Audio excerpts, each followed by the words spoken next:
तो काफ़ी दिन से एक मामला सोशल मीडिया पे चल रहा था। एक इनके पास आवास नहीं था, मकान इनका गिर गया था, इनका एक बेटा विकलांग है और एक यहाँ पे एक पक्का मकान अभी आपने चाबी सौंपी है। इसके बारे में बताइए, क्या कैसे सहयोग हुआ, कैसे आपको जानकारी मिली? सबसे पहले तो ये प्रकरण हमारे संज्ञान में यूपी न्यूज़ के माध्यम से आया था, जिसमें ये बताया गया था कि एक परिवार किस तरीके से बहुत ही दुखद स्थिति से गुज़र रहा है। और जब उसको मैंने देखा, मौके पर आकर देखा, तो लगा कि कहीं न कहीं हम जब मानवीय संवेदना की बात करते हैं तो किसी एक ही वर्ग या एक ही तबके की ओर हमारा ध्यान जाता है। हम जन सामान्य की ओर ध्यान अपना भटकाने का प्रयास करते हैं। और जब ये जानकारी मुझे मिली थी तो मैं यहाँ पर आया। गांव के लोगों ने इस पूरे घटनाक्रम से अवगत कराया। जिस जर्जर मकान में ये माताजी और इनके बेटे, दिव्यांग बेटे, और दिव्यांगता भी 100% दिव्यांगता है, आज वो परिवार जब इस स्थिति से गुज़र रहा था, तब मैंने कोशिश की थी कि सब लोगों का सहयोग लेकर के इनको एक आवास ऐसा दिया जाए जिसमें कम से कम बरसात में, जाड़े में, धूप में ये माँ बेटे अपने को सुरक्षित महसूस कर सकें, बीमार ग्रस्त ना हो। वैसे ही स्वास्थ्य नहीं ठीक रहता, लेकिन एक अच्छी छत और छाया मिल जाए तो अच्छा लगेगा। आप भारतीय जनता पार्टी के नेता हैं, अब सीनियर नेता हैं भारतीय जनता पार्टी के, और जहां एक तरफ आपकी सरकार बात करती है कि हम लोगों को आवास दे रहे हैं, प्रधानमंत्री आवास, मुख्यमंत्री आवास, ऐसे में आपको जन सहयोग से आवास बनवाने की आवश्यकता क्यों पड़ गई? जहां पर सरकारी योजनाओं का अंत हो जाता है, वहीं पर सामाजिक जिम्मेदारियों का दायित्व प्रारंभ होता है। और मुझे लगता है कि ये जो सरकारी योजनाएं कागज़ों पर दौड़ती हैं, उन कागज़ों पर दौड़ने वाली योजनाओं का इस परिवार से किसी भी तरीके का लेना देना नहीं था। जैसा कि उस वक्त जिलाधिकारी महोदय ने कहा था कि इनका राशन कार्ड भी बना है, इनका आधार कार्ड भी बना है, इनको इंदिरा आवास के तहत मकान भी दिया जा चुका है। लेकिन जब मौके पर उसका मुआयना किया था मीडिया के साथियों ने भी, तो सब ने देखा था कि कितना बड़ा मजाक था हमारे प्रशासनिक अधिकारियों के जवाब में। और वहीं पर विकास खंड की अधिकारी भी आई थी, उन्होंने भी खाना पूर्ति की थी।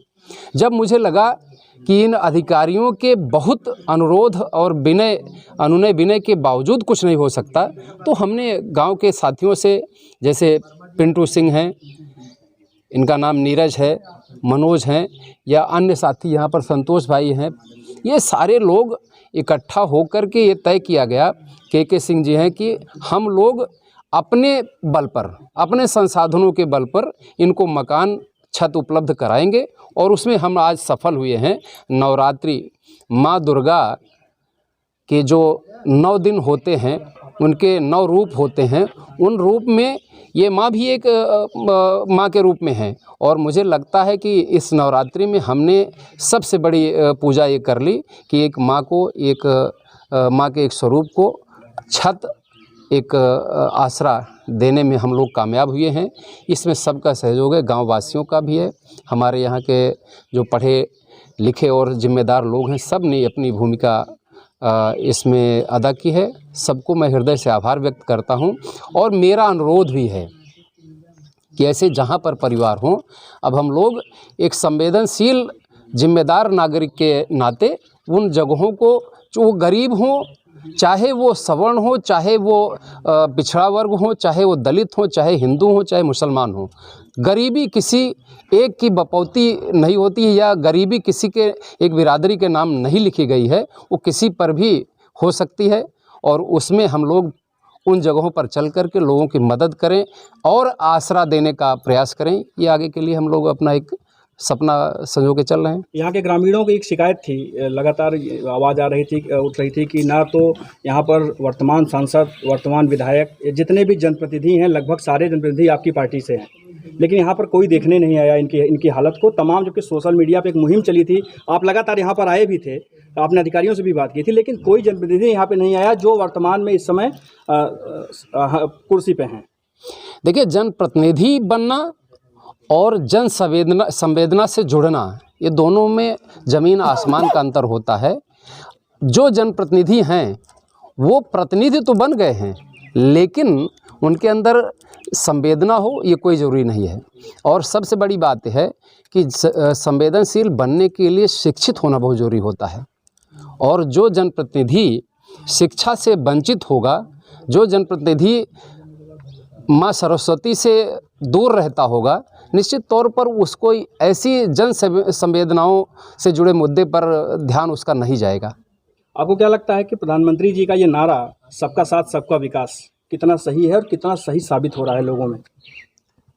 देखिए, प्रधानमंत्री जी ने पूरे देश में सबकी आवश्यकताओं, के जो अभाव हैं उनको ध्यान में रख कर के एक सपना देखा, और प्रधानमंत्री आवास योजना या प्रधानमंत्री जी से जुड़ी हुई जितनी अच्छी योजनाएं हैं उनका उन्होंने सपना देखा और क्रियान्वयन भी कराने का प्रयास किया। यहाँ पर निचले स्तर पर, जो जिले स्तर पर और ब्लॉक स्तर पर अधिकारी हैं, वो उन योजनाओं में पलीता लगाने का काम कर रहे हैं, और ऐसे अधिकारियों पर ही शिकंजा कसे जाने की आवश्यकता होती है।